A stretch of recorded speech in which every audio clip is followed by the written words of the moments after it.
He was strong-willed. I mean, he knew where he came from. We didn't have a lot growing up. We had each other. He made the best of everything. He made everybody around him want to be a better person. He made everybody around him want to be the best soldier they could be. He made people better. And he did that by leading by example. We planned it pretty much. Y'all planned it. Is somebody making you say that? Yeah, so that we could be together. So that y'all can be together. Yeah. He was something to everybody he met, but to you, he was expendable. He was a check. A $400,000 check. Honestly, I'm very sorry. You know, I know that is not even enough. All of this for money and my son's spot. You could have had his house, his wife, and help raise his son, but you could never be him. He was better than you, and he still is. Because the kind of person that he was, his name will live on. Lose some military people overseas, but you don't expect to lose them at home this way. Hi, bad man. Not bad enough for this. It was a nightmare. It was just, I'll never forget it. Never forget it. Hello everyone, I'm Brian Coneybear, and this is not your traditional ABC 57 newscast. We're dedicating it to the murder of U.S. Army Sergeant Tyrone Hassell III, a case that made national headlines. On military leave for the holidays, Sergeant Hassell was gunned down outside his father's Berrien County home on New Year's Eve 2018. His wife Kamaya planned the murder with her lover, another soldier named Jeremy Cuellar. Tonight, in this uninterrupted ABC 57 News special, we take you inside the investigation and the emotional fallout from that deadly shooting. A story of love, honor, and betrayal.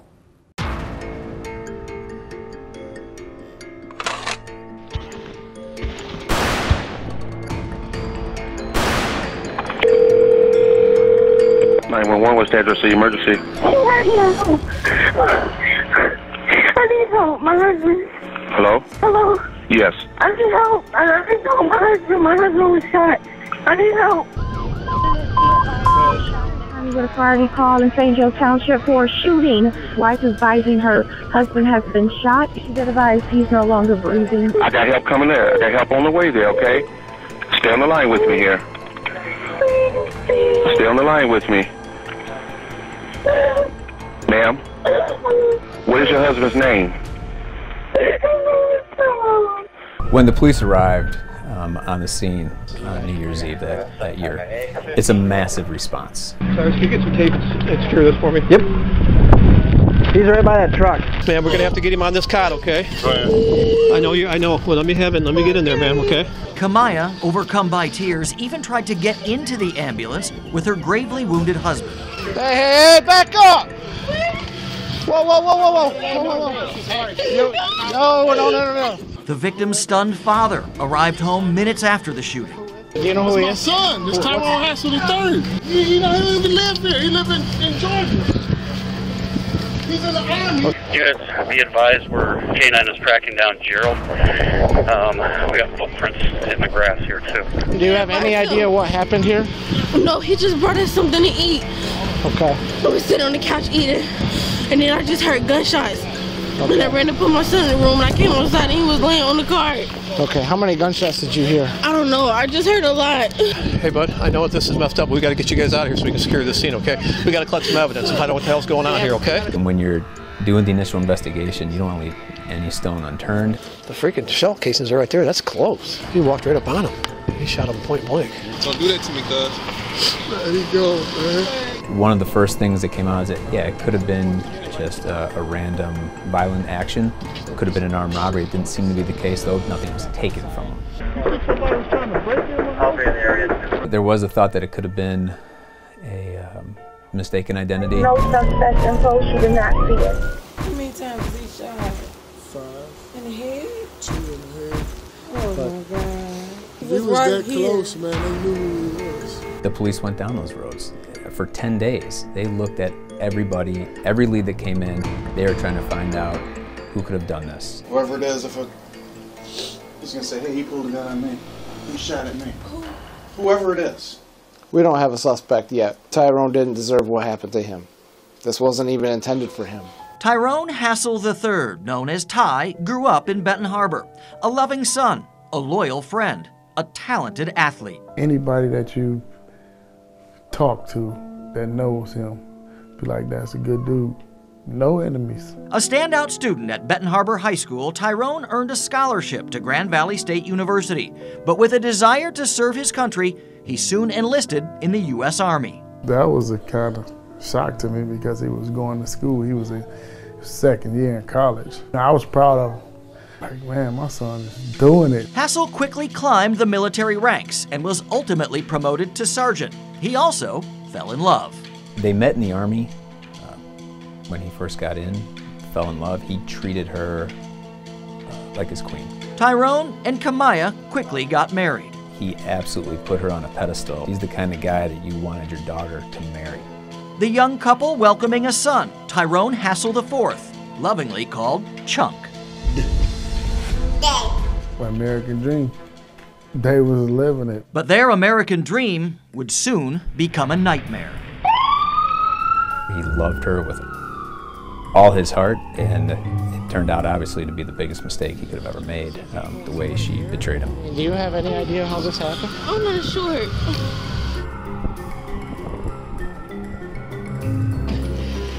We had a shooting last night. As police from all over Berrien County worked around the clock to solve Ty's murder, his family held vigil. Sergeant Hassel. That's what I want everybody to remember him as and by. And they started a GoFundMe page trying to raise a $100,000 reward to help hunt down the killer. We really want to know why and who did it. On social media, Kamaya Hassel made nearly 24 posts about her husband's death, writing, quote, "I just wish I was dreaming, man. I'm trying not to blame myself." And even, quote, "I owe you another baby. We needed a girl." All while staying with the heartbroken Hassel family. What was Kamaya like during those 11 days? She was quiet. I just thought she was a wife in mourning. She would sit up on the couch and her eyes was always puffy and watery. She was always sniffing. I don't know if she started to regret it afterwards or... You heard his wife, Kamaya, on the 911 call calling for help. You saw her at the scene on the video. Anybody would have been convinced that she had nothing to do with this. That way. But then, police got the break they needed, and what they learned changed everything. On January 10th, they received a call from Army Criminal Investigations Division. A soldier in Kamaya's platoon, Specialist Jeremy Cuellar, told some friends at Fort Stewart, Georgia, about the murder. For somebody to have that type of mind, eventually they're going to speak out. He was the type of person to brag on things. He bragged on it to a guy that he thought was his friend. Quay, as friends called him, was arrested and taken into custody down in Georgia. At this point in time, do you wish to have a lawyer? Yeah. Okay. That same day, investigators in Berrien County received a tip from the mother of one of the soldiers who had come forward. I have a military son, and I had a conversation with him a few nights ago, and he was very distressed about the situation. Both the wife and the boyfriend, he has now been bragging about it. You guys should look at the wife. Investigators immediately called Tyrone's father and asked him to bring Kamaya down to the police station. He was like, Mr. Hassel, go home and get some rest because she's going to be a while. And instantly my stomach I just got sick. It was a Friday night about 9 o'clock and told me they had a possible homicide suspect. We met at Lansing at the lab there at about 11 o'clock. And then I interviewed her. When did you start making this plan that was going to happen? This came in Korea. We planned it, but I didn't take it seriously. She was a victim, and she played it very well. I can count on my finger how many times he's given him a bath. I can count on my finger how many times I've had a break after I've worked the same amount of hours that he worked, and I still have to come home and do everything for the baby. While a relationship and a bond was built between me and Jeremy, because he would always tell me, you don't have to worry about that. When me and you get together, I'll make sure you have your breaks. I'll do this for the baby. I'll do that. And it just made me really feel like that all of that was going to happen. I've interviewed thousands of people, and when I looked at her, you kind of start wondering, boy, she seems like things added up what this guy was saying down there, but maybe she is somewhat more innocent. I just felt like if I would have called it off, like Jeremy probably would have like been upset at the fact that I called it off, and I didn't want him like mad at me. As we started to talk, it started to kind of unfold what her role actually was in this, and as it unfolded, she wound up being one of the coldest people I run into in my career. I was letting him know where he was going and him being back at the house, like he'll be on the way to the house, or he's already not, or he's already gone. Okay. So 4 days you guys are trying to kind of get this going. So there's some thinking about this. Would you agree? Yeah. She was absolutely the genesis of the idea, the mastermind behind it. There's no doubt about that. She started this idea and was able to manipulate Jeremy Cuellar to follow along and do this for her. I said, well, he's about to bring us something to eat, and then that's when he came back. Her motivation? Money. More than $500,000 in military death benefits and life insurance. The money is part of it, yes. The main source of communication between Kamiyah Hassel and Jeremy Cuellar was Snapchat. They believed that they could get away with it because the messages weren't saved. Hurry up, he's on the way back, or don't leave yet, he's outside, or it's just messages like that. One of the big pieces of evidence we found when we were able to do a forensic examination of Kamiyah's cell phone was searches she did on Google. She didn't have Snapchat on her phone, but when we went through her Google search log, we found references to how to delete a Snapchat message, how to follow through on Snapchat, or how long does it take to delete Snapchat. What we did have was Jeremy Cuellar's Snapchat accounts, and we saw a pattern of contact with one particular Snapchat username. Going through all of Kamiyah's additional Instagram accounts and our social media apps, we were able to link up that username to her account. Kamiyah Hassel went to trial in July of 2019. She did not take the stand in her own defense. Her attorney claiming Kamiyah's confession to police was forced. And it was only after Detective Longussie went to work that she changed her story. But the prosecution also showed the jury another confession, this one handwritten and signed by Kamiyah herself, and the recorded jailhouse phone calls Kamiyah made to her mother from inside the Berrien County lockup sealed her fate. Why are you in jail? Because I knew what was going on. Kamiyah, why? I don't understand. I don't know. What you mean you don't know? Why? I don't even have an answer, Mommy. What you mean you don't have no answer? Come on, Kamiyah, talk to me, because I don't understand. Well, we planned it pretty I much. can't hear you. We planned it. Y'all planned it? Yeah. Kamiyah, I don't believe that. Is somebody making you say that? Somebody made me plan it. He was forcing me, and I don't know. Who was forcing you, Kamiyah? His name is Quay. Kamiyah, that was crazy. You say he made you do that? Yeah, he's pretty ill. I was forced. So why y'all ain't just break up? I was trying to. He wasn't letting me. And I was... He wasn't letting me, and I was scared to tell anybody about what was going on. Who you were scared to tell? You talk to me all the time. You could have told me. I just knew that you would be disappointed. I just felt bad. You tell yourself the truth. No, I'm disappointed in this. I ain't disappointed in that other stuff. You was living a double life and you done had your husband killed, the father of your child, and you talking about I be disappointed? Talking about y'all not being together. This man took this man's life. That man ain't deserve that.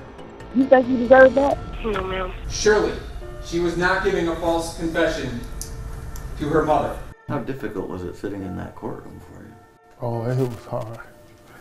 It was tough, man. There was times that I wanted to just jump across that thing and just wrap my hands around her throat. After 3 days and nearly 24 witnesses, it took the jury only an hour to convict Kamiyah of her husband's murder. When the guilty verdict was read, she showed no emotion. It's just like she's the devil. A month later, Jeremy Cuellar pleaded guilty to second-degree murder and was sentenced to a minimum of 65 years in prison. But it turns out he also desperately wanted to tell his side of the story directly to the Hassel family. He wanted to speak to us when he took the guilty plea. So when he walked out the door, it's his exact words, "I know y'all don't want to hear what I gotta say, but please come and listen to what I gotta say." I wanted to know what he had to say. Why not? You know, I'm a parent. I lost my son. Why not hear what he got to say? Tyrone Hassel Jr. somehow summoned the strength to sit down for a video visit with his son's killer behind bars. Honestly, I'm very sorry. You know, I know that is not even enough. I'm gonna just tell you my side. He told me a lot more than what I really came there for. Me and her liked each other. We started messing around, you know, and you know, she was telling me she wasn't happy. When he got to talking about him and Kamaya, and I was blown away. They had an ongoing relationship. This guy was telling me about my grandson. You don't have no other kids. And telling me things that my grandson do that I know that he do, like when you pick him up, he lay his head on your shoulder, and he told me that it's like my skin just started crawling. I think I felt like my head just caught on fire when he told me that. I ain't gonna cap, man. Sir, I was in love with her. It honestly took me like 6 times, sir. At least 6 times. I'm being completely honest with you. At first, we thought maybe he was just trying to scope out the area and find the right place and time to do it, but he came over every single time to try and murder him. And we were able to track his movements from his cell phone, hitting off of cell phone towers, so we could see him leaving the area and then actually coming back to the area. Cuellar's black Chevy was also spotted by a state police license plate reader that fateful night. Did you talk to her afterwards? After the incident? Yeah. Yeah. Was she in the window? Did she watch? Or did she say anything about that? Nah, she didn't. She wasn't at the window. She didn't say anything about that. I mean, after this whole scenario just came out and he died in my arms, I mean, you was the main person that wanted him dead, so I wonder, you know, what role did she play in that part? She was like, yeah, like, you know, he died in my arms. And she was saying she was sad about it. And I'm like, then why'd you have me do it then? You just sit up here and said you deprived Chunk of his mama and his father. So, to me, man, really, man, you seem like a good dude.